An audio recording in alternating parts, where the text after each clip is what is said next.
pozdravljeni vsi skupaj. Že drugo leto na tej izjemni predavalnici, bi lahko rekla.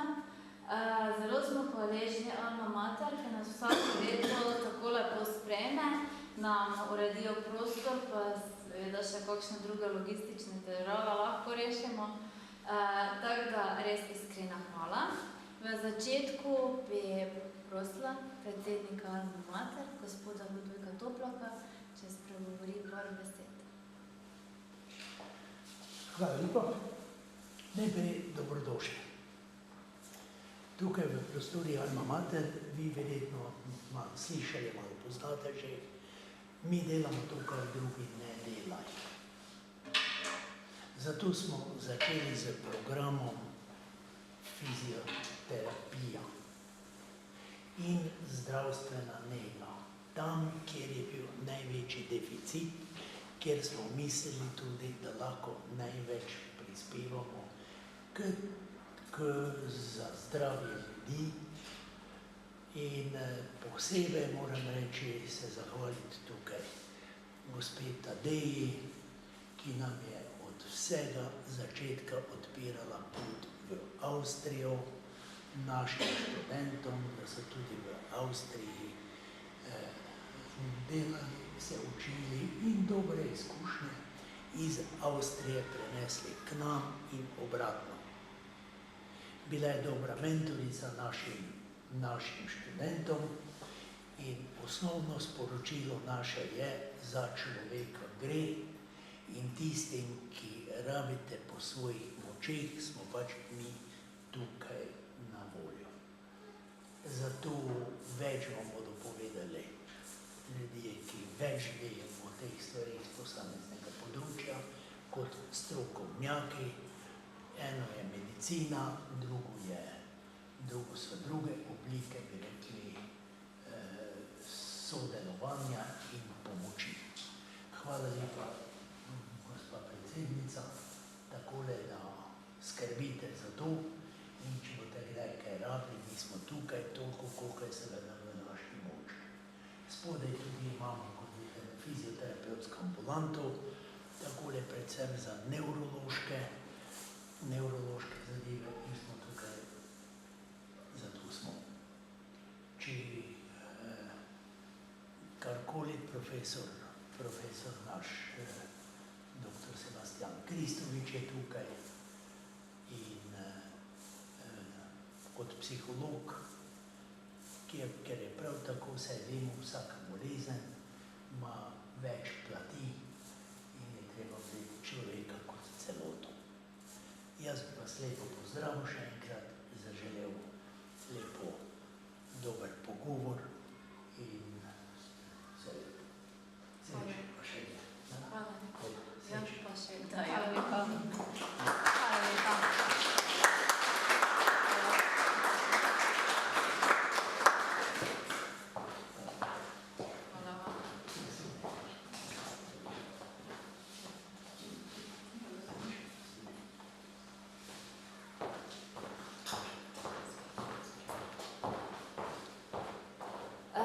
Tako pa bi pač mi danes pričeli nekako z našim druženjem. Res še bom enkrat na začetku povedala, zelo sem vesela vašega obiska, da ste prišli. Tudi nekako moto našega društva ni vedno delati na kvantiteti, ampak na kvaliteti. In da tiste, ko se resnično želijo nekaj narediti za sebe, tistem pomagati in tiste privabiti k sebi. Toto današnje predavanje pa je bolj tak, rada bi delila eno izkušnjo z vami. Kar nekaj časa nazaj smo mi imeli v službi eno predavanje, Klub zdravljenih alkoholikov organiziral in seveda jaz tja kot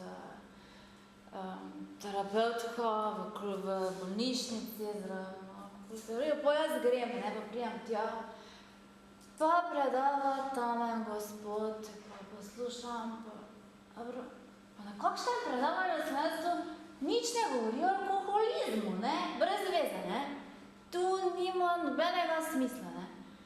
Pa sem se nekako odločila, da to predavanje vseeno poslušati, pa vidim, kaj te tu bo, no.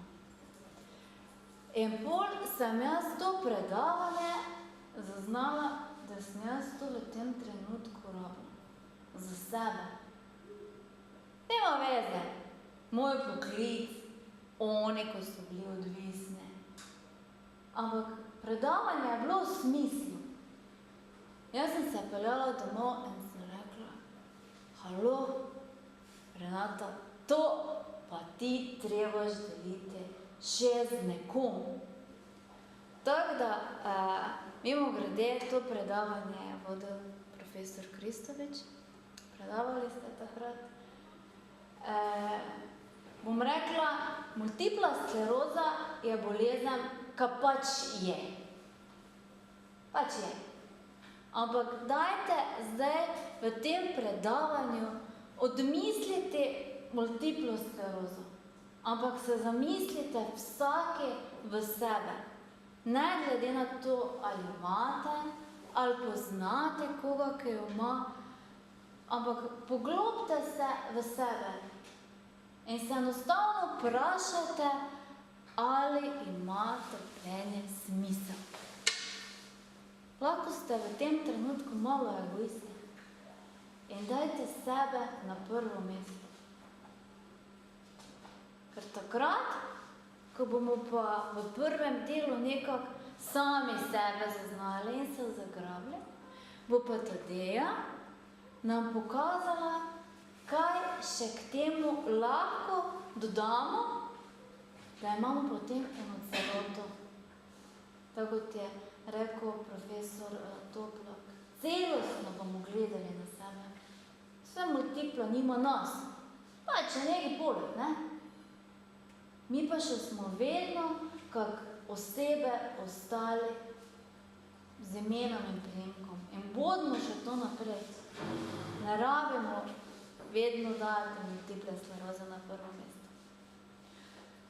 Tako da, doktor Kristovič, jaz je vas povabila, da še malo dodam k svoji duši nekaj tistega, kaj sem že pridobila. Pa še to delo, ne? Ja. Ja. Dobro. Lepo zdrav tudi z moje strani. Še enkrat hvala za povabilo. Se počutim res tako počaščenega, da ste me povabili za že drugo leto. Danes bomo malo govorili, bolj odpirali tako ena vrata v to, po mojem, ena največji skrivnost človeka, to je vprašanje trpljenja. Zdaj, kaj je trpljenje, zakaj je trpljenje, ima sploh smisel? Jaz mislim, da je to res eno tako posebno področje, ker tudi vsak človek, ki trpi na svoj način, čeprav dva trpita zaradi istega vzroka.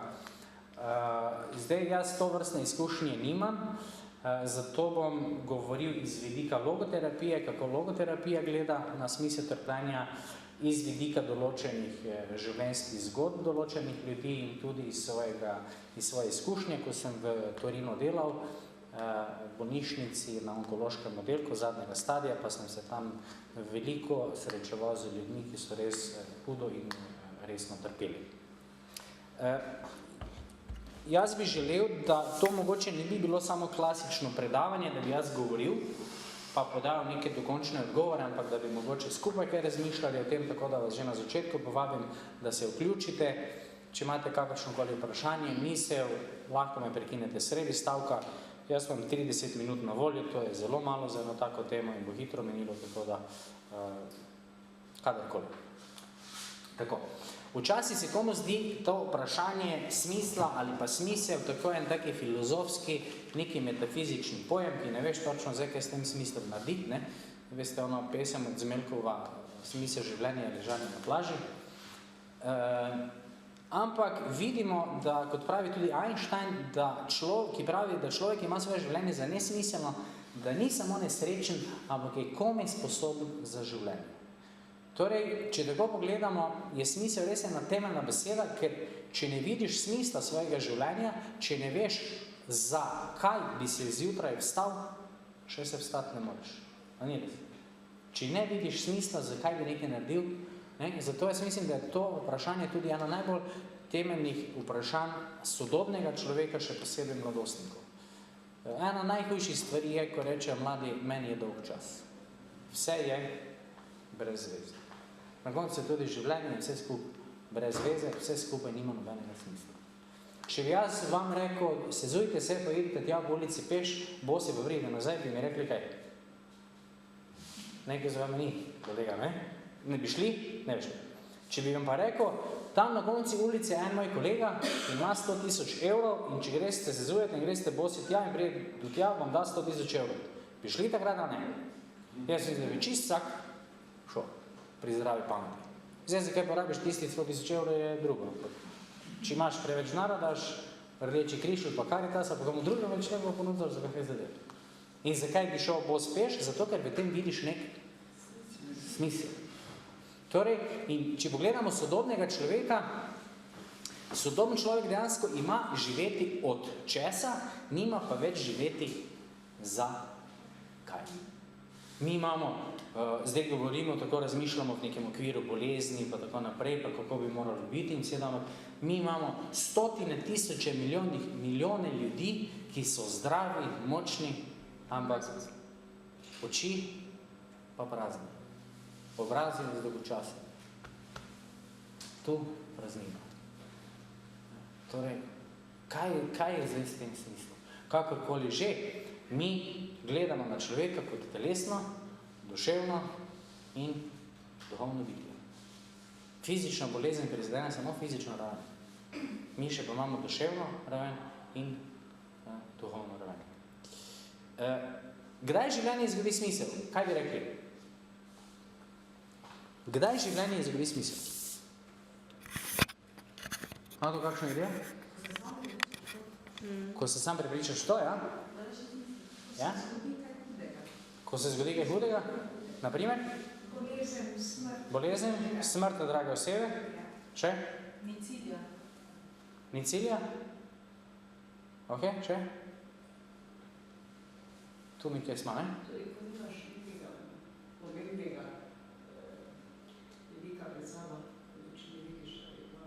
Ja? Kar bi te motiviralo, neke cilje? Ja? Logoterapevtsko gledamo tako, je prav aksiom, postulat, torej nekaj, kar neizpodbitno drži, da je življenje vedno in v vsakem trenutku smiselno. Življenje nikoli od začetka do konca, latinsko bi temu rekli in ultimis, do konca, do zadnjega diha, nikoli ne izgubi smisla. Torej, življenje je absolutna vrednota. Drugo pa je, če mi ne vidimo smisla. Če smo ga izgubili izpred oči. To pa lahko. Ampak kljub temu ima življenje še vedno smisel. Ne bom nikoli pozabil, ko je en fant skočil v vodo in si je zlomil vrat in je pristal v bolnišnici in tam so bile vse medicinske sestre zaljubljene v njega, pa je bil do vratu navzdol prv.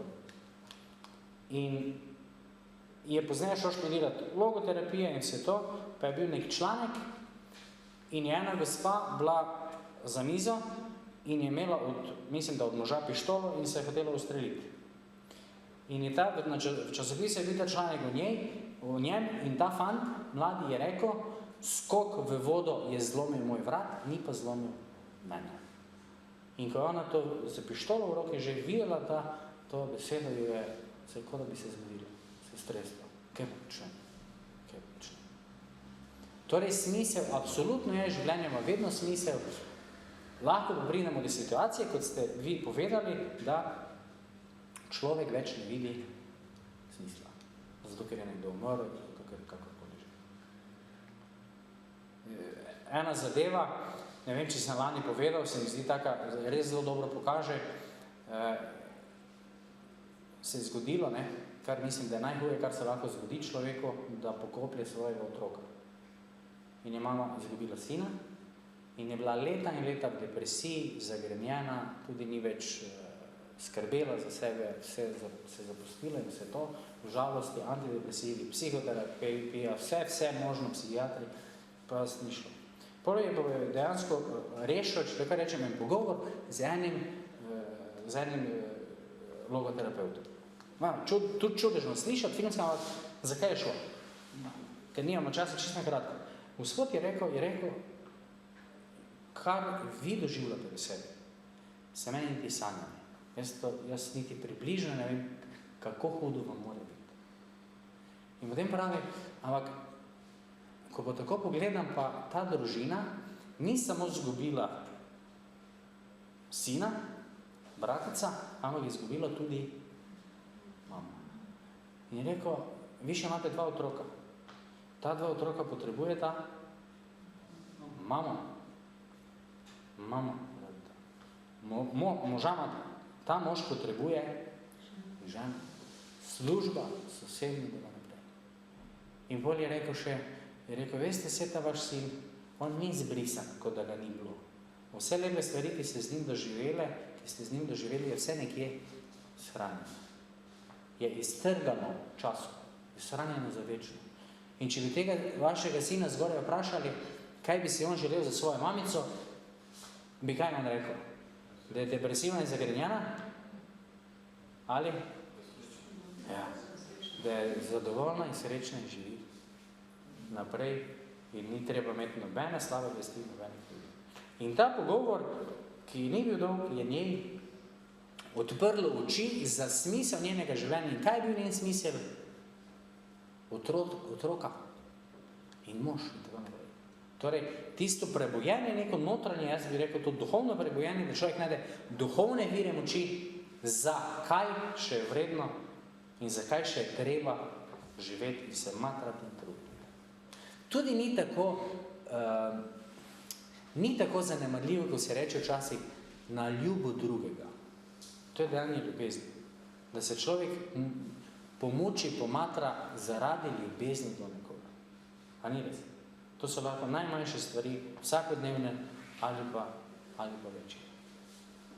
Jaz mislim, da je to res tisto pravo dejanje ljubezni. Veliko krat se v življenju moramo potruditi, pomatrati. Včasih celo ornko zmučiti. Meni je ta citat od kardinala Velioja tako všeč, ne? Ko mi veliko krat v trpljenju tako zelo banaliziramo, pravijo, ne, koliko je govoril o trpljenju. Zdaj, ko pa njega to doletelo, ne, na smrtni posteli, pa je rekel, rečete in naj bodo reči tiho. Veste, kako mi včasih rečemo, saj vem, kako ti je. To se meni zdi ena najbolj takih plastičnih, da še kaj drugega ne rečem to laž. Ne veš, kako mi je. Nihče ne ve, kako mi je.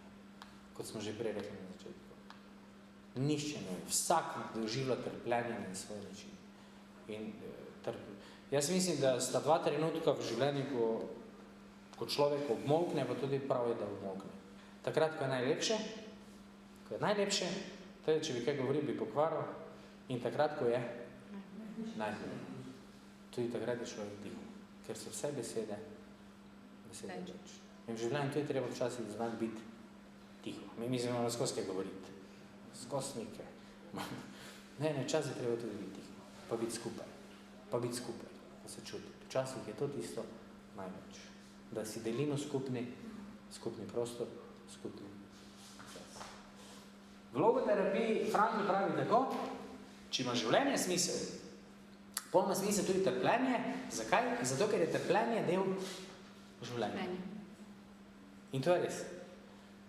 Že ko se rodiš, trpiš. Zato da enček je oče. On pride za nevarnega območja v nek čuden mrzel svet. Se čudi. Ne samo to, že nekdo trpi za tebe. Vse, ki ste mame, to točno veste. Že ko se rodi, nekdo drug trpi za tebe. In slej ko prej se vsak sreča s tem. Drži? Čisto vsak. Ni nobenega. Zdaj smo imeli v Cankarjevem domu okroglo mizo na temo paliativne oskrbe. Paliativna oskrba. Če bi mi naredili seminar za mlade razmišljanje o smrti, koliko bi prišlo, kaj ga lome, ki se zgodila smrt. Jaz sem mlad, pa to je neka tema, ki se mene sploh ne tiče. Ampak povejte mi, kaj je najbolj 100%? Kaj je tisto, kaj pa res drži? Vse je relativno. Tisto, kaj pa res drži, in to smo čisti vrsti postavljeni. Ne vem, če se to dovolj zaveda. Čist vsi smo v vrsti. Vem, ko smo starše, pa z ženo smo šli v Rim, pa če je kdo že bil v baziliki svetega Petra, na koncu levo je tam tako ena smrt, pa drži tako pregrinjalo gor. In se to spomni. Pa prav tako tisto temačno zgleda, tako mi je prišlo, evo, viš, tu mu vsi šli k Petru, pa ko bo Peter tam potegnil fascikle, ven pa mu tiste pluse pa minuse prešteli, pa videli, na čem smo. Ampak, zakaj to tabuiziramo?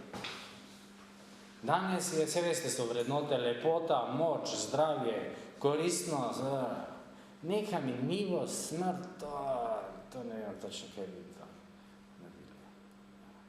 Ampak je to največja realnost. To je največja realnost. In če govorimo o smrti, zakaj? Meni to osebno tudi daje eno veliko vprašanje več čas. Kako bom preživel življenje? Ker čas je omejen, se zavedamo tega. Čas je omejen, to se vsi zavedamo, da ta ura zelo hitro teče. Že več kot 10 minut govorim. In bolj ko leta gre, bolj to boganje je bolj smrt. In ampak zdaj vprašanje, življenje nam je dano, zdaj pa zakaj ga bomo potrošili, zakaj ga bomo porabili? S kom ga bomo porabili? S čim se bomo ukvarjali, o čem bomo razmišljali? Vse veste, za koliko stvari se mi mučimo in matramo, ni res? Pa sosed ima Clio do novega. Pa ona ima isto majčko kot jaz, pa ti pokvari cel večer. Za koliko banalnih stvari se mi pa pričkamo, pa jezimo. Pa ko pride trenutek za bistvene stvari, ko pa treba bika prijeti za rogo, takrat pa več ne moreš, zakaj ne? Ker si zmatran. Ker si se zmučil za milijon nepomembnih stvari. Za milijon nepomembnih stvari. In ena stvar, ki mi je ostala, ker takrat, ko sem bil v Torinu, sem veliko razmišljal o tem, tudi recimo, zakaj nekdo, ki recimo preživi raka dojke ali pa drugi, ko se človek resno sreča s svojim minljivostjo, zakaj mnogi ti ljudje spremenijo svoje življenje za 180 stopinj? Zakaj? Ne vsi. Nekateri.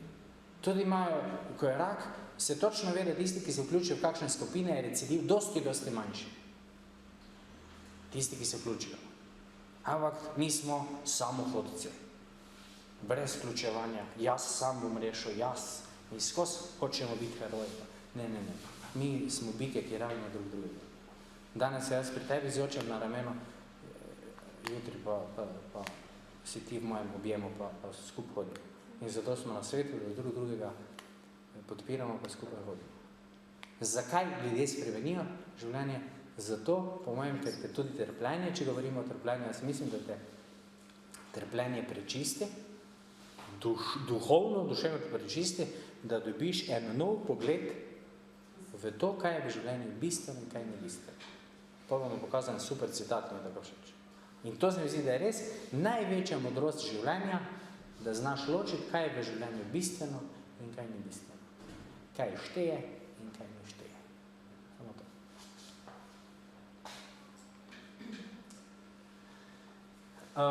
Sam se spomnim, ko sem študiral, sem vedno rad bral. In sem potem prišel enkrat enega večera do točke, da vsi veliki ljudje, ki so naredili velike zgodovinske premike, ki se jih v zgodovina zapomna na vseh področjih, od znanosti, umetnosti, izumov, pri vseh je ena konstanta. In to je, da so veliko v življenju pretrpeli. Da so bili veliki trpeli. Dajte mi povedati, če veste, za katerega ki ni. Skoro ga ne najdeš. In me je zanimalo in sem prav za diplomsko tudi takrat to raziskoval. Jaz sem se takrat osredotočil na Dostojevskega, na Nietzscheja, na Frankla, celotno delo, opus in življenje. In me je zanimalo, kako je to njihovo trpljenje na njih vplivalo.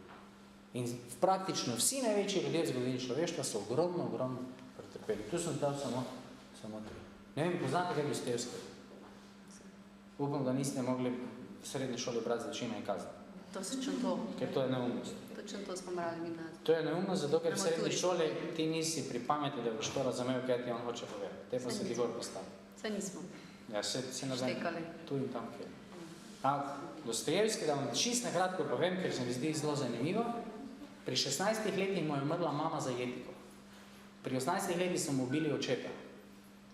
Potem, ker je bil tako intelektualec, je bral v Rusiji takrat je že bil socializem, komunizem in je bil v nekem društvu teh pisateljev, intelektualcev Petraševskega in je sistem obsodil in je bil 9 mesecev zaprt v Petropavlovski trdnjavi v preiskovanem zaporu.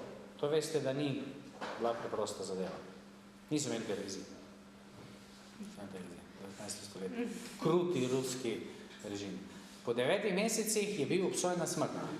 Decembra zjutraj so sredi trga bili privezani na take stebre in so že merili z puškami v njih. Zadnje sekunde. In tik predne se je puška sprožila, je prišla pomilostitev. Nekaterim tam se je prav dejansko zmešalo in so ostali bebavi do smrti od tega pritiska. Če si to predstavljamo, da veš, što je to. Luč se ugasnila, ni pomoče. Potem, ta pomilostitev je bila malo tako, potem je bil za 4 leta zaprt v Katorgo, v Sibirijo, v delovno taborišče, koncentracijsko taborišče.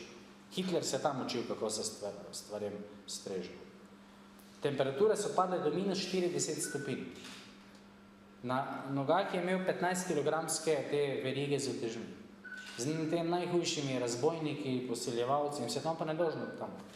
So se tudi med sabo pobijali. Takrat je tam dobival prve epileptične napade. Dostojevski je imel hudo epilepsijo. On je napisal knjigo na 3/4, pa je dobil epileptični napad, 10 dni ni prišel k sebi in sploh ni vedel, kaj je pisal do takrat. Tega se glavno se to sploh ne ve. Potem, po teh 4 letih se kazen nadaljuje, naslednje 4 leta služi prisilno služenje vojaškega roka na mongolski meji v mesto Semipalatinsk. 9 let najlepših iz svojega življenja izgubil v taborišču in zaporu. Potem se vrne, se poroči, par mesecev je poročen in mu žena umre. Zajeti kot tako kot mama. 2 meseca zatem mu umre najljubši brat. Zanimivo pa je bilo to, se tako spomnim, ko sem bral vse njegove dnevnike, ko je iz taborišča pisal domov, pri sebi so pa lahko imeli samo sveto pismo, nič drugo. Pa to in tam so lahko pismo napisali. Je temu bratu več čas pisal, v duhu nisem padel. Vem, da me še čakajo lepe stvari in pomembne, ki jih moram v življenju narediti. V duhu nisem padel. In je ohranil to, bi rekel, ta smisel v življenju do konca. In potem, ko mu brat umre, par mesecev tako, potem pa spozna Ano Grigorjevno, ker so mu uredniki postavili neko past in bi mu vse zaplenili, in si je vzel eno strojpisko, da mu je pisala. To je bila Ana Grigorjevna, 25 let mlajša, ki sta se potem zaljubila, pa imela otroka in tako naprej. Ob tem, da je bil več čas bolan, glavo bole, želočne težave, epilepsije, vse to, se jim rodijo še 4 otroci in 2 izmed teh otrok umreta. Prva hči, Nataša, ko Ana Grigorjevna v dnevniku opisuje, kako je on prišel domov, je rekla, zdaj sem prvič v življenju videla svojega moža srečnega, radostnega. Pravi pa je prišel domov, pa najprej za njo spraševal, pa je pesmice pel, je rekla, pa sploh ne posluha. In potem se res zgodili so najhujše, hčera umre. In potem na koncu še sin Aljoša umre za podedovano epilepsijo po svojem očetu. Zdaj pa povedite, kako je takšen človek se sploh zjutraj lahko vstane. Ja se ne znam predstavljati. Ampak on ob tem postane eden največjih, za mene osebno, pa za mnoge druge, največji pisatelj, kar jih je mislec bilo vseh časov. Zdaj ali trpljenje na to vpliva, bilo težko reči. Ampak se mi zdi strašno zanimivo. Helen Keller, poznate? Če kdo ne pozna, morate nujno prebrati.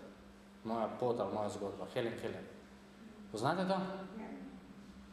To ne možeš verjeti. Ti poznaš? To morate prebrati. Helen Keller, to je ta zgoraj, ona se je, rodila se je kot dojenček vse v redu, ni še bila 2 leti stara, je pa zaradi ene bolezni oslepela in oglušela. Torej, ona je bila gluhonema in slepa. Kot dojenček. Še ni znala govoriti nič, razumete? Zdaj pa vi povejte, kako bi se vi s takim človekom sporazumevali. Razumete? Če nekdo vidi, pa ne sliši, mu ti lahko nekaj pokažeš. Če nekdo ne vidi, pa sliši, mu ti lahko rečeš, ne vem, kaj je modra barva, pa ga poliješ z mrzlo vodo. Modro je hladno, rdečo, vroče, recimo kakokoli. Ona pa ni videla in ni slišala in ni znala govoriti. Gluho nema, ker se ni mogla naučiti. Ona je zaključila fakulteto, naučila se je tujih jezikov, latinščino, pisateljica, predavateljica, noro. To sploh ne može vedeti. To sploh ne može vedeti. Vemo, česa je ona to naredila? Telesa? Psihe? Psihe, ne. Psihe, to so čustva, ona se spreminja, zdaj se smejimo, bolj se jočemo čez 5 minut. Duh. To je človekov duh. To je človekov duh. Vemoči duha. Samo to. Samo to. To so zgodbe take, da ne može vedeti. Frankl, ne, logoterapija, tudi že poznate. Mislim, da sem malo že govoril. Zagobil kariero, ženo, brata, očeta, mamo, vse. 37 kg. Potem postane najbolj znanih profesorjev, vabljenih, znanstvenikov, napisal je knjigo, kljub vsemu reče življenju, da je na najbolj branih knjig vseh časov. Skoraj 4 leta Auschwitz, Dachau, Theresienstadt. In je rekel, preživeli so samo tisti, ki so ohranili smisel. Samo tisti. Samo tisti. In on je potem življenje posvetil temu. Se tudi v drugo poročil. Hči Gabriel, sem spoznal to, hči.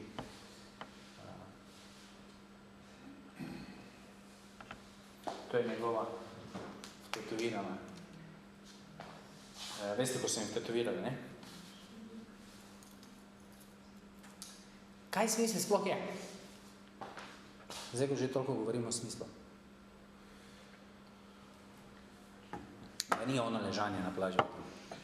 Tudi poleti, seveda, tudi treba malo ležanje. Kaj je smisel? Malo kako ljudje? Kaj? Za vsakega nekaj drugega, ja? Si zadovoljen sam s svojim življenjem. Potem najdeš smisel, oziroma obratno. Ja? Sreča, zadovoljstvo. Ja, sreča, zadovoljstvo, ja. Odgovor je v bistvu zelo preprost. In jaz, ko sem prvič, ko sem bral Frankla, ko sem prebral ta stavek, me zelo globoko zadev, pa me drži še danes. Smisel ni nobena ezoterična energija, pa ne vem, ki ne veš točno kaj, ampak je nekaj zelo konkretnega. To so naloge, ki mi življenje postavlja v točno določenem trenutku in v točno določene situacije. To pomeni, da mi osmišljujemo svoje življenje z načinom, kako odgovarjamo na te naloge. Vsak človek je edinstven, nenadomestljiv, enkraten, neponovljiv. Tadeja kot fizioterapeutka, tako kot ona dela fizioterapijo, ne dela nobena druga. Z takim odnosom, z takim čutom, kakorkoli že je, ne moč, to je unikatno. Če Tadeja pozabi, kdaj imate obletnico poroke z dragim, ali pa če on pozabi, ne, moški smo tu malo bolj vprašljivi, lahko drugi dan moši peljejo v Pariz, vse to, ja, ker je pozabil, ne, ampak ženska ne to nikoli pozabila. On bo sicer vse razkiral, Pariz, rože, bombonjere, vse prstane, vse se mi se bolj odkupimo, ne? Ampak bo dobo, ja, ampak ti si pozabil. Ja, vsakih par let še je drugače, ne? Skratka, hočem reči, da nek smisel, ki je zamujen, je nepovraten. In še to je zanimivo, glede na situacijo oziroma glede na osebo. Kot vi ste rekli za vsakega drugo. Midva smo lahko oba pred isto situacijo. Ampak za moj smisel, moja prava odločitev je, da se odločim, da grem levo, nekdo drug pa, da gre desno. Čist odvisno. Zato se smisla nikoli ne da predpisati. Zato ga mora vsak sam na nek način vse identifikati. Jaz vem, kaj je prav. Ali tako, ali tako. Torej, naloge, ki nam je življenje, in pravzaprav bi lahko na življenje gledali kot na neko verigo nalog, ki nam je življenje postavlja, mi pa na to odgovarjamo. Torej, človek nikoli ni prvi, ampak je vedno drugi. Mene življenje postavlja pred izzive, življenje meni postavlja vprašanje. Ne bi jaz življenju. Ne jaz življenju. Življenje postavlja meni. In zdaj od koga je odvisno, kako bo na to nalogo odgovoril? Od koga? Samo od mene. Že to, ko rečem, od nas je malo tak light varianta. Samo od mene. To je področje odgovornosti. Samo od mene. Če bom jaz večer gledal 3 ure televizijo, ali pa se bom 3 ure z ženo pogovarjal, ali bom pa šel na 3-urni sprehod, ali bom 3 ure bral dobro knjigo, je to odvisno od samo mene. Jaz veliko to govorim, ko imam za kolektive, rečem, televizija, zasloni so največji kradljivci našega časa, odnosov in življenja. Največji kradljivci. In govorim o tem, da je veliko zasvajanih s televizijo. Pa si misli človek, mar, to pa je neumnost. Aj, pomislite. Če bi kdo rekel, da nima doma televizije, bi mi kar malo ne bi nič rekli, ker smo spoštljivi, ne, da bi si pa malo mislili, to pa nekaj ne bo. Ker mi imamo to televizijo intravenozno not napeljamo. To mora, še ko spiš, ti mora bliskati. In bolj rečem, dajte preveriti, če ste zasvojeni s televizijo. Za 3 mesece potegnite kabel ven. Pa se to je isto kot pri alkoholu, če kdo ne ve. 3 mesece 0,0 ali pa pol leta. Aj 3 mesece, zdaj bo novo leto, pa da se ne zdravi. Ista televizija. In veste, kaj povejo? Ko se srečam čez nekaj časa, kaj je izziv. Kaj bo vam midva zvečer? Počela. Ker zdaj imamo 3-4 ure času, zdaj treba nekaj povedati, sem vam brala pravljice ali kaj bo. In smo spet na področju medosebnih odnosov. In mi pridemo na Luno, na Mars, vse smo naredili že, ampak področje odnosov, to pa je najbolj podhranjeno, razbolelo področje sodobnega človeka. Najbolj boleče področje. Tu smo najbolj ranjeni. In tu je mati Terezija imela prav, da je rekla, bolezen sodobnega časa je osamljenost. Osamljenost. Zato mi moramo biti skupaj. In skupaj hoditi po tej poti. Skupaj, ne vsak sam. Kaj boš sam? To je celi New Age, cela vzhodna duhovnost, vse te meditacije. To je samo jaz. Da bom jaz imel mir, da bom jaz srečen, da bom jaz samega se. Mladi, vsi se iščejo danes. Vse knjigarne od Moskve do New Yorka so iste, vse ima veliko ono, kako se najti, eno deliti. Vsi se iščejo. Rečem, pazite, da še se bolj ne zgubite. Kaj se boš pa ti iskal? Najde, nekdo drug te najde. Je res? Človek se najde vedno preko nečesa, oziroma preko nekoga. Eno je, če jaz samega sebe objemam, pa pravim, da sem vam rad, drugo povem, ko smo me Tadeja prej objela, pa smo veseli, da se vidimo. Je drugače ali ni? Ja, torej življenje, aktivno. Logoterapija ima nekako 3 poti, kako osmišljeno, izpolnjeno, zadovoljno živeti. To je tudi, po mojem, najboljša preventiva za duševno zdravje. Prvo so, rečemo, kraljestvo vrednot. 3 vrednostne kategorije. Prvo so ustvarjalne vrednote. Človek osmišljuje svoje življenje, svoje bivanje z tem, kar dela, kar ustvarja. Ali kipariš, ali kuhaš, ali skratka to, kar delam. Že majhen otrok rad nekaj riše. Druga raven je doživljajske vrednote. Da to, kar doživljamo, da kam gremo, vidimo umetnost, naravo, kulturo, ljudi, medosebne odnose. To je ljubezen, medčloveški odnosi. To je to, kar jaz doživljam. Tretje področje, to pa najbolj zadeva tudi našo tematiko, so pa vrednote stališča. To pa je, to se mi zdi izredno pomembno, ko v življenju nastopi tako imenovano usodnostno stanje. To je stanje, ki ga ne moreš spremeniti. Ki ga ne moreš spremeniti, ki je dejstvo tvojega življenja. Prej smo govorili o smrti, bolezni, ne vem, izguba službe, karkoli že. Torej nekaj, kar ne moreš spremeniti. Kaj pa lahko narediš? Spremeniti ne moreš. Če se da spremeniti, seveda človek mora to spremeniti. Če pa se ne da spremeniti, pa mora spremeniti na nek način sebe, oziroma zavzeti neko ustrezno, pozitivno stališče v odnosu do tega. Prej je Renata fajn začela na stavek, ki ga imam kasneje tudi zapisanega, ali ima bolezen mene, ali imam bolezen jaz. Meni se to zdi ključno. Če ima bolezen mene, sem žrtev in sem depresija. Če ima bolezen mene, ker me obvodijo. To lahko tudi gledaš banalno stvar, izguba službe. Ljudje se zapijajo, obupajo, pa tak dober delavec bil, tako naprej. Grejo čist, moža zapusti ženo, se zapije. Življenje ni več smisla. Lahko pa nekdo 2 dni je jezni in žalostni in pravi tako, pač kak je, pol pa reče, življenje teče. Čez 3 mesece bo popisal šefu pismo, hvala te lepo, da si me odpustil. Banalna stvar, ampak za to gre. Kako se jaz na to navadam? Jaz sem enega kolega na vozičku in mi dva vedno, ko se srečamo, mi on mi sprašuje veste, ker mi ženo daleč, daj se veselo maha, poln življenja, energije in tako naprej. In vedno mi da misliti malo. Vedno. Pa gledaš tu, koliko ljudi, koliko mladih. Kaj pomeni biti res živ in kakovostno živeti? Kaj to pomeni? Kaj bi rekli? Ni preprosto govoriti.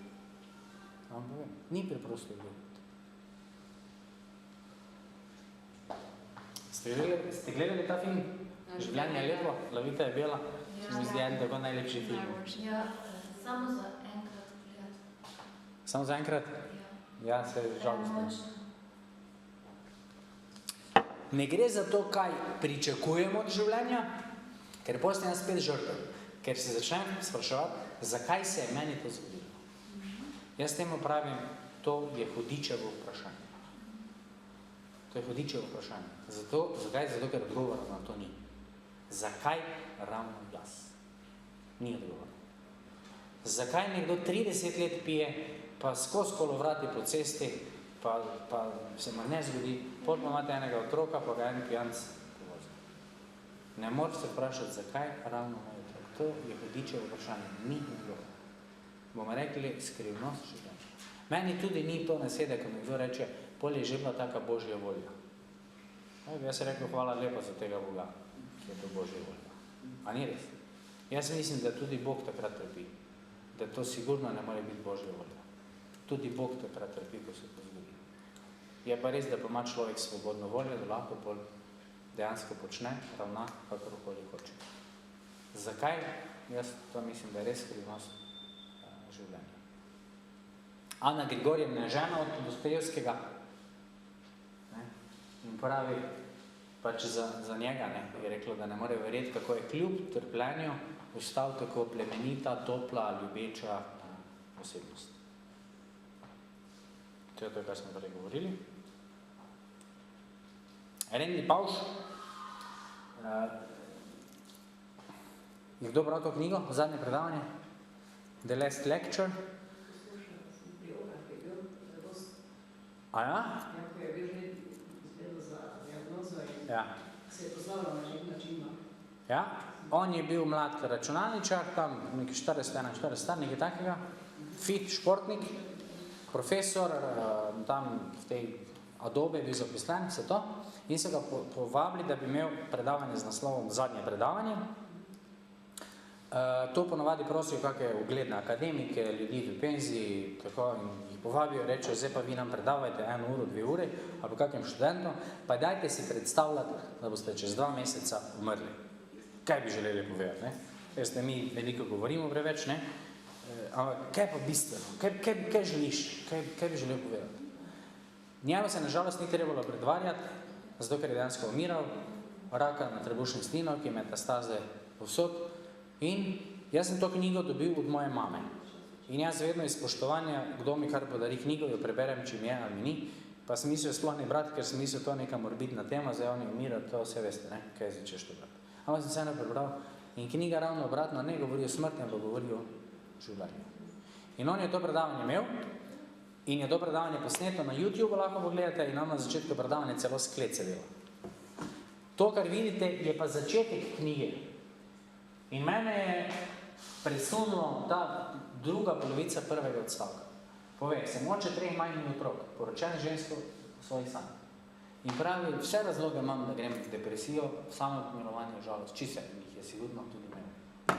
Čisto. In potem pravi, kako naj izkoristim še čas, ki mi je še na voljo.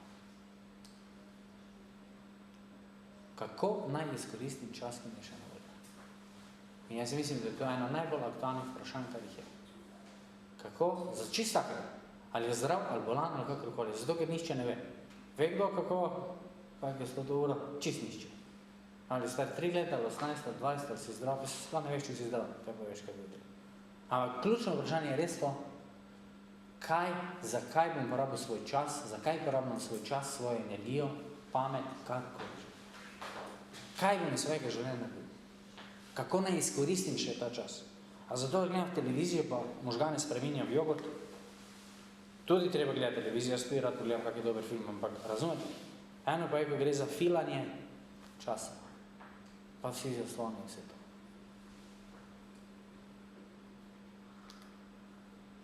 To še en taki fajn citat. To vam lahko pošljem, če želite. Kart, ki jih dobimo v roke, ni mogoče zamenjati, od nas pa odvisno, kako bomo igrali. To je ravno to. Dejstva so taka, zdaj pa kaj bomo z tega naredili. Lahko naredimo veliko lepega, plemenitega, lahko pa tudi gremo v neko držo resignacije, nazadovanje. Kaj je lažje? To drugo. Lažje je biti žrtev. Lažje se smiriti samo sebe.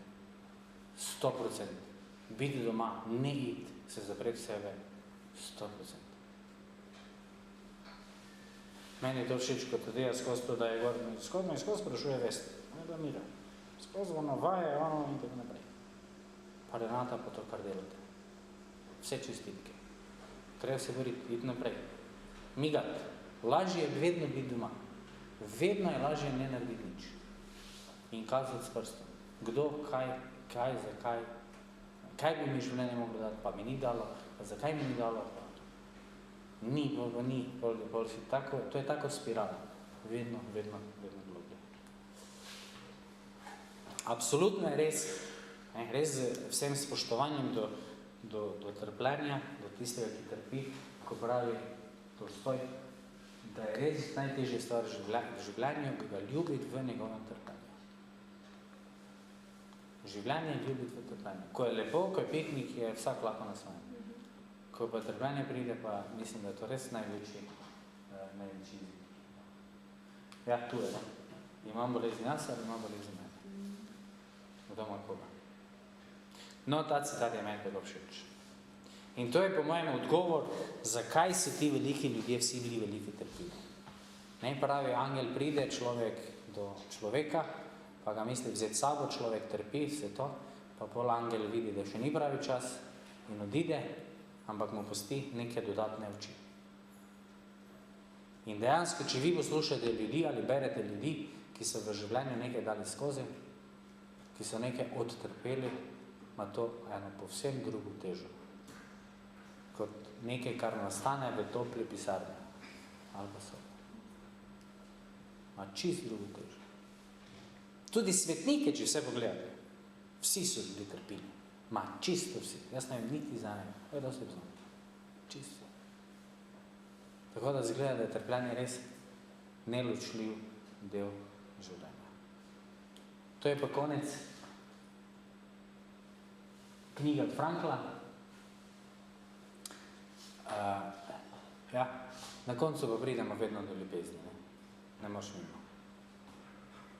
Veselje, rešitev, življenje je vedno ljubezen. Je to partnerska ljubezen, ljubezen do otrok, ljubezen do prijateljev, kolegov. Ljubezen človeka rešuje, osvobaja, napolnjuje. V ljubezni pa gre za kaj? Ljubezen pa pravi, bolj mi gre za tebe, kot mi gre za samega sebe. To je najbolj revolucionarna stavka. Bolj mi gre za tebe, kot mi gre za samega sebe. In kaj sem jaz vse pripravljen za tebe narediti? To je danes čudno slišati, ker gledamo samo na sebe. Sem s tabo, da te lahko za nekaj ponucam. Koliko mi prideš prav, skozi koga tlačim. Ne, ljubezen pa je priznavanje, te ljubim, te imam rad takega kot si. To pomeni, da jaz grem v partnerski odnos, pristni, da te ljubim, to pomeni, da te sprejemam na telesni, duševni in duhovni ravni. Človeka kot celota. Če se jaz zaljubim veme samo zaradi, ker ona zgleda kot manekenka, bo to slejko prej začelo pokati, ker telo se spreminja, mi se spreminjamo, tudi psihično, tudi vsi. Razumete? To pomeni, da jaz nimam rad tebe zato, kar ti si, ampak zato, kar ti imaš. Zdaj pa imaš inteligenco, ali imaš denar, ali imaš lepo telo, ali imaš ne vem kaj. Torej ne kar si, ampak nekaj, kar imaš. To pa ni ljubezen. To pa je ekonomija preprosto. Ljubezen, zato se reče zastonska. To pomeni, jaz te imam rad, nič ne rebiš zdaj reči. Že ko mi rečemo, jaz te imam rad, ljubim, ne? Kaj pa ti mene? Ne, mi takoj hitro damo. Ne, ljubezen je absolutno priznavanje drugega takega kot je in bolj mi gre za tebe, kot mi gre na samo sebe. Torej, smisel trpljenja, zdaj, če zaključim, mama mija, kaj mi nisi rekla, da? Tudi smo rekli, človek preč govori. Trpljenje kot takšno res nima smisla. Zakaj ne? Zato, ker ga doživljamo kot tujek, kot vdor v svoje življenje. Če bi življenje kot tako nam pasalo, bolj bi bili mazohisti. Jaz trpljenje doživljam kot tujek, kot nekaj, kar ne bi smelo biti. Smisel trpljenja pa je edino v tem, kako, na kakšen način jaz trpim. Kako, na kakšen način jaz trpim. Kar mislim, da je ena najtežjih, najbolj zahtevnih nalog. In tudi kaj trpljenje iz mene naredi in iz mojih odnosov. Tako. Na tej točki moramo zaključiti. Ima kdo kakšno vprašanje? Nima? Dobro. To je tako. Preprostih vprašanj nima smisla postavljati, na težke pa ne bom znal odgovoriti. Jaz vam želim veselja in korajže, tako tudi sebi. Na vseh življenjskih poteh in izzivih in povsod, predvsem pa res veliko ljubezni predvsem. Ljubezen pa je vedno zelo konkretna. Tako, z nogami na realnih teh vsakodnevno. Hvala za vašo pozornost. Zdaj pa ne, da je še...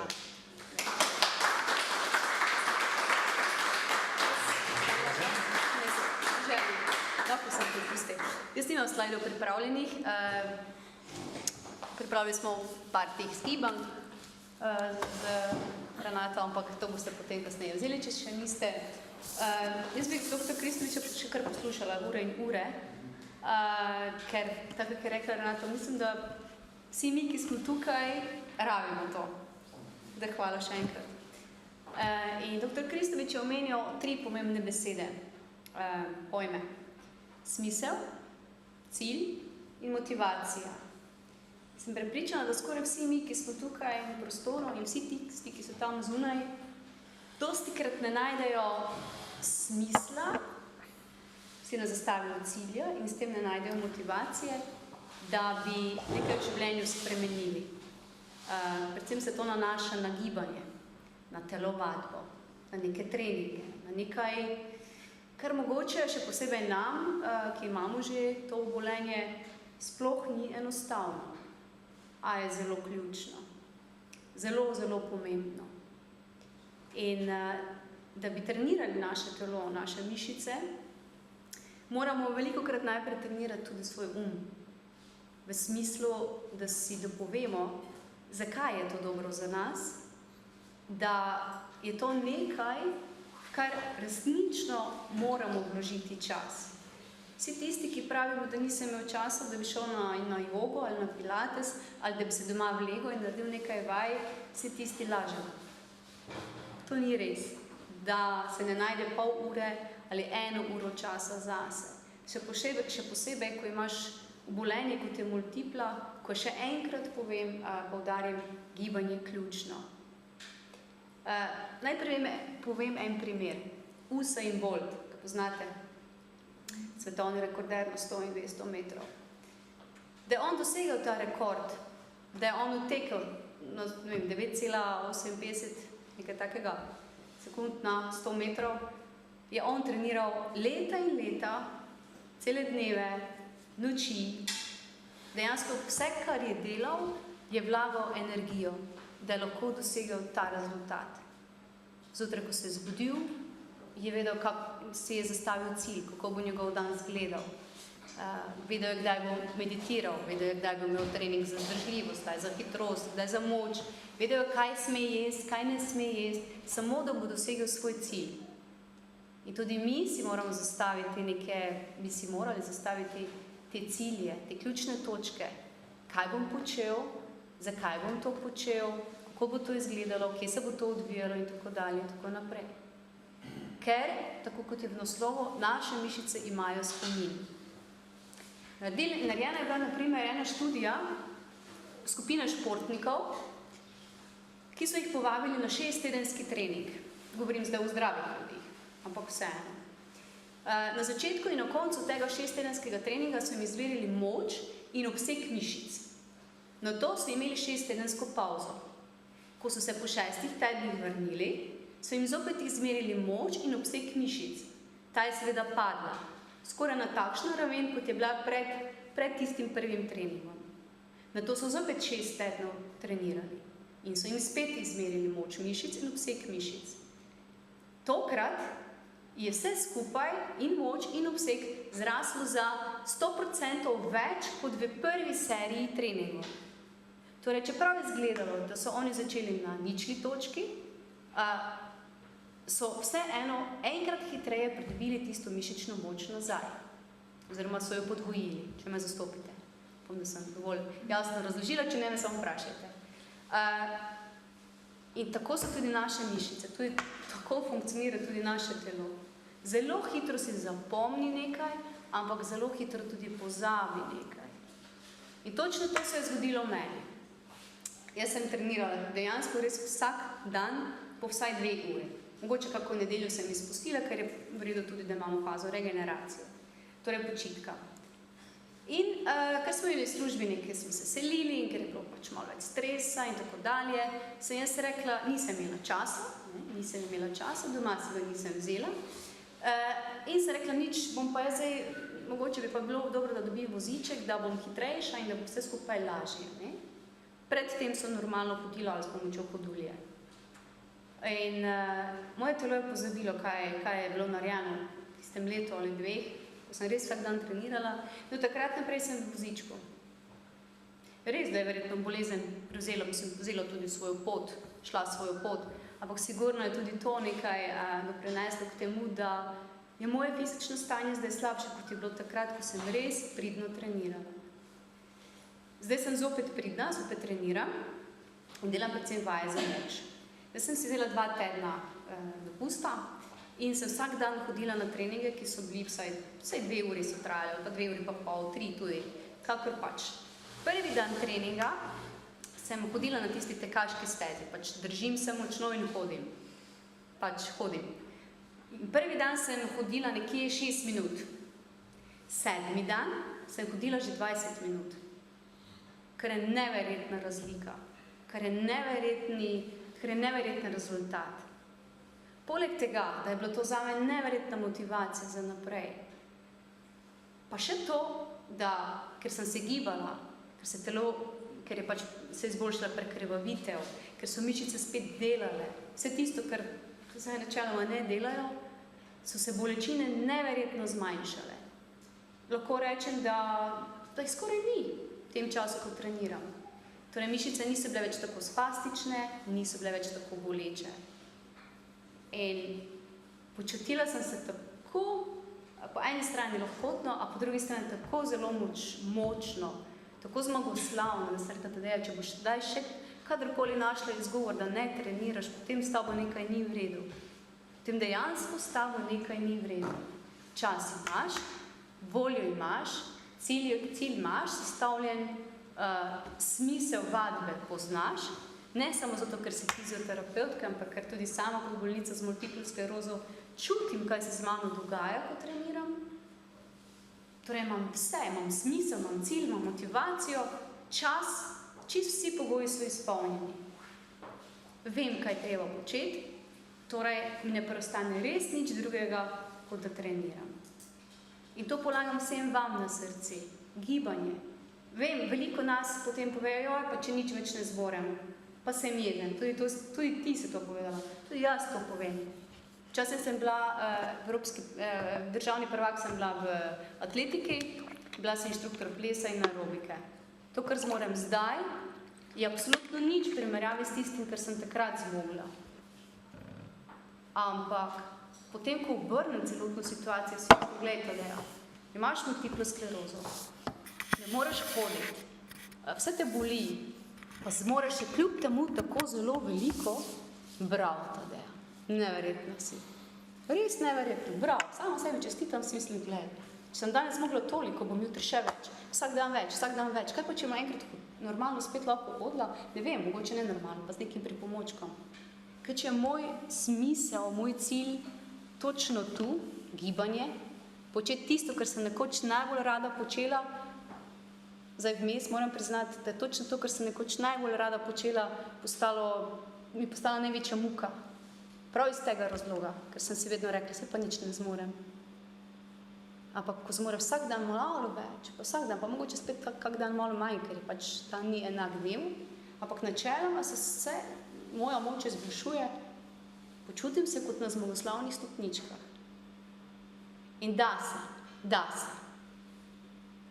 Če sem jaz v 6 dnevih zmogla prehoditi, ne vem, koliko je 6 minut, primerjati z 20, ne vem, 3-4 krat večjo razdaljo ali daljšo razdaljo, kaj bi pa še lahko zmogla, če trenirala res redno in to, ne vem, 2, 3, 4, 5, 6, 7 mesecev in nikoli oddehala. Da se. Samo je treba najti smisel, se zastaviti cilj in potem tudi sama motivacija že pride sama po sebi. Motivacija, meni je velika motivacija, moja družina, moji otroci.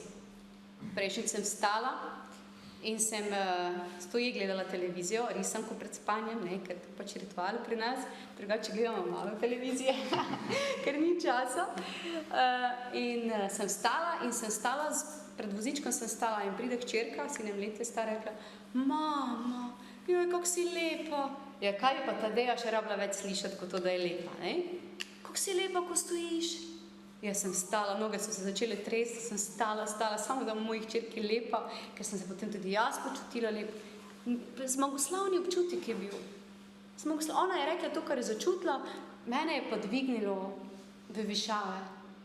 Kako si lepa, tisto, wow. Sploh ni gledala tiste risanke, kaj sta ona, Maša in Medved, ali kaj sta že. Sploh mene je gledala. Jaz sem stala in videla sem se gledala in videla sem se oboževala eno drugo in se rekla, vsak dan bom stala, čisto vsak dan se bom stala in bom stoje gledala Maša in Medved. Ali karkoli pač. Samo da bom videla tiste iskrice v očeh in tu sem videla tisti smisel. Ona mi je pokazala, kje. Včasih ga ne vidiš, res je težko. Ni enostavno, res ni enostavno. Ampak se da. Resnično se pa da. Samo moramo najti nekaj, kar tiste iskrice v naših očeh tudi prebudi. In hvala Bogu na naših sončkih, ki jim to rata zmagoslavno. Z lahkoto jim rata. Če nimamo otrok, pa pač moramo najti nekje drugje. Ampak resnično se splača truditi, resnično se splača boriti, jaz pravim, da je to borba. Ker se kot športnica vem, kaj pomeni trdno trenirati. Ampak tisto ni nič, primerjavi s tem, kar zdaj delam. Takrat sem tekla, ne vem, hitro in daleč, ne vem kaj vse ne, pa špaga v luftu, pa na tleh, pa preval sem, pa tja. Zdaj delam prevale, samo ne nalašč, pač ko padem. In potem vstati, in vstanem, pa sem si, kaj mi je uspelo, vstala sem se, privlekla sem se do kavča in sem se nekako vstala in zopet zmagoslavila. Najti smisel v majhnih stvarih, to je proces učenja, je trening našega uma, po mojem, jaz pač vse tako gledam na to in da dosežeš to, da najdeš te stvari, cilj, motivacijo.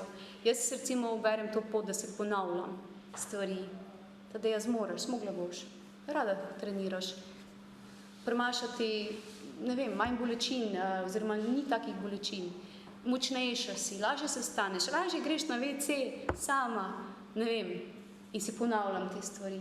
Vse dokler jih dejansko ne začutim. In ko jih zares začutim, potem pa pridem pa rečem, zdaj pa dečki, si stranka, bom zdaj tako trenirala, da bo vse letelo. pa se hecamo, pa dejansko mi uspe. Nisem mogla dvigniti rok pred 2 tednoma gor, ne? Delala sem na eni aparaturi v našem fitness centru, ko z obema rokama vlečeš utež navzdol, se pravi, krepiš hrbtne mišice, medlopatične mišice, mišice rok in tako dalje, ne? Zdelam 3, 4, 5, 6 serij, grem stran in ker se je aparatura zapomnila kilažo, katero sem pač vlekla, ne? In za mano pride ena zdravnica, ki tam tudi trenira, pa se vsede, pa a me vpraša, Tadeja, a to si ti delala? Sem rekla, ja. A ti to zmoreš? Sem rekla, ja, zmorem. Ti pa ne, ha? Ne? Pa to je bilo zame, so si dobri prijatelji, sem se kar hecala, sem se kar ti samo treniraj, da boš tam, kjer sem jaz, ne? Pa v tem hecu je bilo toliko resnice, jaz sem se počutila res fenomenalno. Fenomenalno. In sem domov prišla in sem stala, zdaj, če sem tisto zmogla, bom pa še to. Pa sem se vstala doma in sem spet nekaj malo kuhala, ker drugače je težko, ne, sežeš. En mali uspeh me je motiviral, da sem probala še drugo stvar. Sem še tudi ta gre. Če to gre, te pa grem še zdaj stranišče spucati. Pa sem šla čistiti. Ne? In tako naprej, in tako naprej, in tako naprej. Bolj pa smo prepričani, da nekaj ne zmoremo, bolj jih niti ne poskušamo izvesti, manj zmoremo, manj si upamo, večje strahove imamo, potem pa, ko imaš strah pred nečim, pa itak, po moje, na nek način, ne vem, mogoče grda beseda, ali pretežka, pogoriš. Nisi zadovoljen sam s sabo, ker pač ne živiš tako, kot bi želel živeti.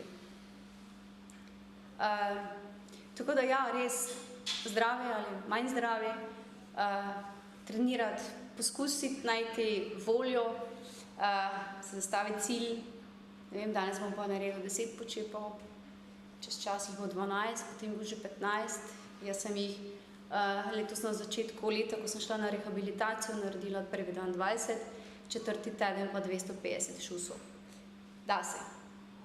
Samo res si moraš staviti cilj, si to želeti in to tudi speljati. To pa je moje odrešenje, moja ljubezen. Ja, glej. Tako da, če imate kakršnokoli vprašanje v zvezi z telovadbo, kaj delati, da bi zmogli, ne vem, določeno funkcijo bolj, jaz sem vedno na razpolago, lahko dam tudi telefonsko, lahko se slišimo. Na Facebooku objavljam vaje, sicer nisem tako strašno pridna zdaj z objavljanjem vaj, ampak jaz sem na razpolago, ali preko društva, ali preko Facebooka, kakorkoli, kontaktirajte me in res da se. Da se. To je bilo pa z moje strani zdaj vse. Hvala za pozornost.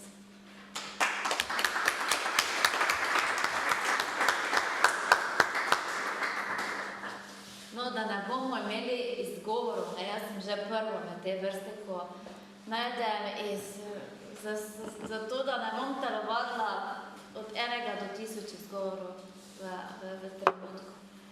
Smo naredili te zloženke, ki jih lahko imate nekje pri roki, pa žrebate, katero zloženko boste. Pač danes, za vse 3 vam tak ne bo, ne? Zakaj ne? Glej,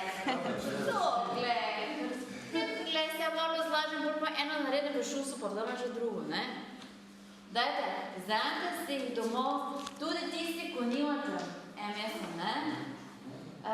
Sprobajte se, koliko znate biti vztrajni, pa koliko znate slediti nekaterim navodilom. Slike so lušne. Hvala. Ne? Res smo jih dali v tak... Videla sem to smo jih tako dali res skup. Škoda je, da tega ne bi uporabljali. Vaje niso takšne, da jih ne bi mogli delati. To drži, vse je za vse namenjeno. Tako da, jaz bom rekla, jaz kot predsednica tega društva sem zelo ponosna na to, da Deja z nami sodeluje, da lahko potegnemo nekaj kvalitetnega, da lahko potem to delimo z vami na takšen ali drugačen način. In res se mi zdi, ko so te zloženke prišle k meni domov, ne, sem šla odpirati, pa sem se rekla, yes, glej, še ena stvar se je dobro zgodila. In potem sem rekla, pa dobro, zato, da so te zloženke 3 prišle, je nekdo trpel, ne? Je bilo neko jaz, oprostite, ne? Je bilo neko odrekanje, ne? Ampak bilo je vredno in ima smisel in po tej poti bomo šli naprej. Tako da, gled, tudi vi lahko nekaj z tega potegnete. Si že šla se preizkusi? Prosim? Si že šla se preizkusi? Se vaje? Se nisi vseh slik nekaj dala, niste tako, da nisi dala. Kaj te se pa zakaj mene izpostavljate? Ne se provocirate. Ja, veste, kaj mene? Jaz ne nisem šla skozi, da Teja pa pravi, da so super.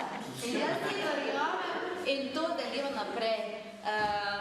Lastne izkušnje pa bom delila naslednje leto. Tadeja, prosti, jaz se moram pravno odpisati. Mene tvoja izpoved tako gorda, ker sem prav ponosna na sebe, ker nisem čist bijela dolno. Včasih pa treba verjetno kako stvar tudi narediti brez motivacije, ne? Ja, avtomatske. Vsi. Se mi zdi, da včasih, jaz recimo da vem pri sebi, ne, ker sem dosti, ne vem, v avto, pa v predavalnice, pa do te pa fajn, da človek gre ali hoditi, ali teči, ali kakorkoli že, da si vzameš, ne? Od pa milijon izgovorov, ne, da ne, pa da si trujem, pa ti začne stvari hoditi po glavi, ne, pa za katerokoli drugo stvar. In se mi zdi, da je včasih pretirana to, ne, da nekdo čaka na motivacijo. Bom dal en primer. Enkrat pride k meni ena študentka, pa reče, pa se rekel, v čem je težava, pa pravi, jaz bi mogla diplomirati, pa začeti pisati diplomo, pa nimam motivacije. Pa se rekel, kaj to pomeni, ne? Je rekla, ja, nič, jaz vem, da bi mogla leto pa pol, 2 leti že, kaj sem zadnji spit naredila, ampak se ne spravim. Se rekel, kako izgleda ta vaš dan? Je rekla, jaz se zjutraj zbudim tam kakih 9:30, pa tak, ne. Pol se vsedem za računalnik enkrat, pa bi mogla začeti, ampak ne najdem motivacije, nekak mi ni. Pa sem rekel, pa imate namen narediti šolo, zaključiti? Je rekel, to pa ni debate. Jaz sem toliko let hodila, toliko učila, vse naredila, še starši se, to pa bom, ne. Ampak ni motivacije. Se rekel, zdaj pa tak. Dajme narediti en test. Vi se zjutraj dajte vstati, meni 7:30, ne, prehitro ne, da telo šoka ne doživi, ne. Se 7:30, pol idete malo ven, se stuširate, kaj pojete in to, pol se pa vsete za računalnik in kar začnite delati brez motivacije. Brez motivacije. Kar začeti, nič je ne čaka. Pa sem mislila, da se začela smejati, tema da gleda, pa reče, to pa nisem nikoli pomislila. Hočem reči, da velikokrat motivacija pride, ko že mi nekaj začnemo delati. Ali začnemo brati knjigo, ali začnemo telovajiti, ali kako. Ja, pa še pride volja motivacije. No, tako mogoče katerega od vas tudi kakšna misel prešimla danes ob tem predavanju. Ne, kakšna ideja, mogoče tukaj rekel. Zdaj pa bom. Igor, mene zdaj vprašal, kaj ima skupaj telovati? Seveda. Zakaj pa ne? Me so otroke prišla. Že izgovor, ja? Že izgovor.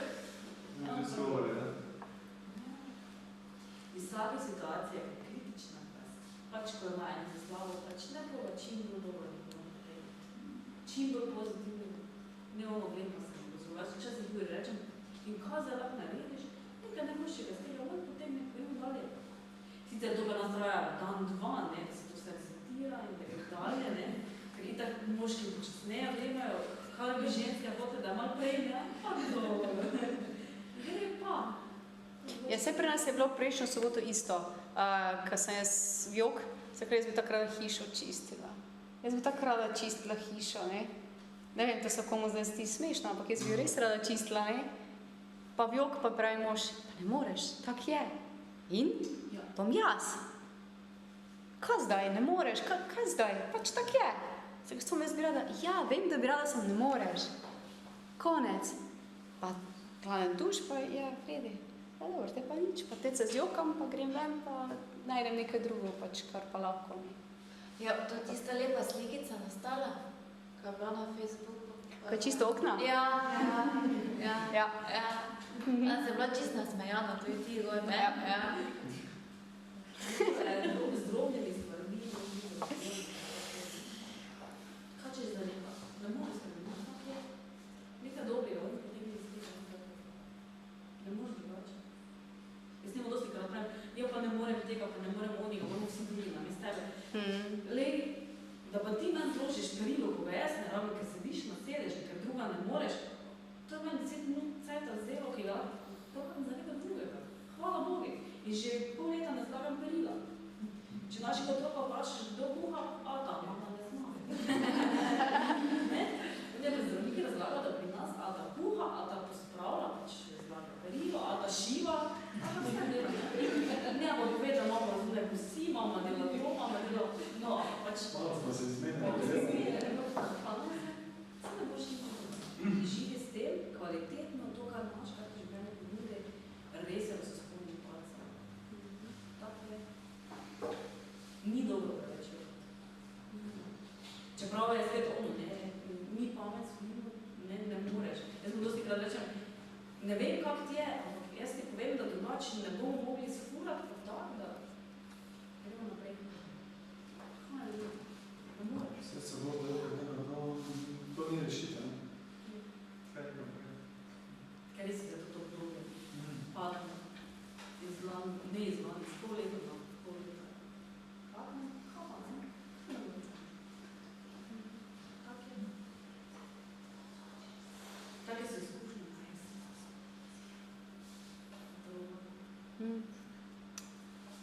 No, ampak če potem na koncu se zamislimo, ne, vsake izgube, ne, ko nekaj ne moremo, ne, nastane ena praznina. Ne, nastane ena praznina, ki pa se mi lahko zapomnimo s tem, kaj še pa lahko. Ne, jaz vedno rečem, jaz za sebe rečem, ne še, ja, no tako, ja, vredi, jaz ne moram biti na Triglav, zato ker pač so mnoge tako, ker ne moram biti, ne. Ja, sem pa toliko v glavi zdrava, ker bo še jaz lahko knjiga berem, ker še jaz lahko grem študirat, ker se jaz lahko pogovarjam, ker jaz lahko še v društvo pelem. To bo lahko, ne. In to recimo takšne stvari iz osebne izkušnje govorim, mi zapolnijo tiste praznine, kaj mi življenje, ne bomo rekla bolezen, kaj mi življenje vzame, zapolnim za drugim in pač to življenje, ki ga imam, osmislim. Ker ta praznina ne ostaja tako prazna, pa da se ne veča, ampak enostavno bolj ni. Ker nekaj drugega tam dano, ki je nekaj bilo ven vzeto. Pač. Ne, in nekako nekomu bo srelo, kot se mislim, kaj fintek, ja vam za ti knjigo beš, kam pa te za to, ne? Ja, dobro, te pa ne ti. Mislim, ti pa imaš takoj 10, 15, 20 izgovorov, zakaj pa je nemaš, ne? Glej, nobena stvar, ki v življenju delamo, ni tako samoumevna pa preprosta. Za vse je vredno, za vse je potrebna neka energija, neko delo je to in to. Mene predstavljam, rekla, delo to je to, ko se jutro zove operem, no, ker jutro, ko še imam tak trde roke, tak težko, tisto za načetko držim, ne. In to je veliki napor, to je za mene orang delo, žal, če komu ni, ne. Zato to je tisto, kaj počnemo ceniti, ne. In najprej moramo ceniti mi, da bodo potem tudi drugi. In znak in sebe. Da bo še vi kaj povedal, še kdo kaj dal? Zdaj grejo vsi domov telovaditi. A ne. Sebastian, ti tudi ne? Ne. Ne. Jaz grem na Borštnikovo srečanje. Nažalost ne morem iti telovati. No, jaz se vam res enkrat zahvalila, da ste se udeležili tega predavanja, da ste nas odprli, da Kaj je dobro. Samo se moraš vleči. To zakriš? Ja. Potem del tak čuti. Pustiš? Saj veste, tega v razredu nihče ne mara. Se veste, le? Mama, Keca, a vidite, kaj se lahko privošče? Jaz bi se vama res zahvalila.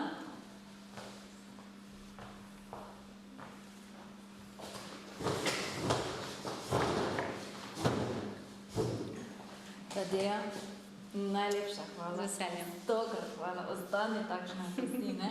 Pa še naprej bomo naredila ogromno velikega. Slišali? Ja, obljubim, ako bomo. Hvala ti.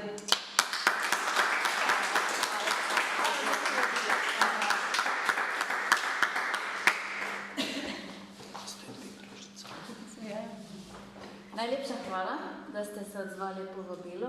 Pričakujem, da bomo naslednje leto naredili spet kaj velikega, ne? Najlepša vam hvala. Veseljem, hvala za povabilo.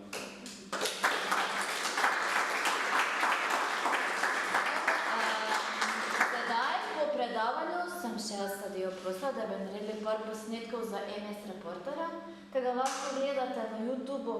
Poznate? Vete? Sledite? Ne? Tam je že kar nekaj vprašanj in odgovorov posneti, lahko pogledate. V bodoče bo pa na YouTubeu tudi Tadeja. Ne? Hvala.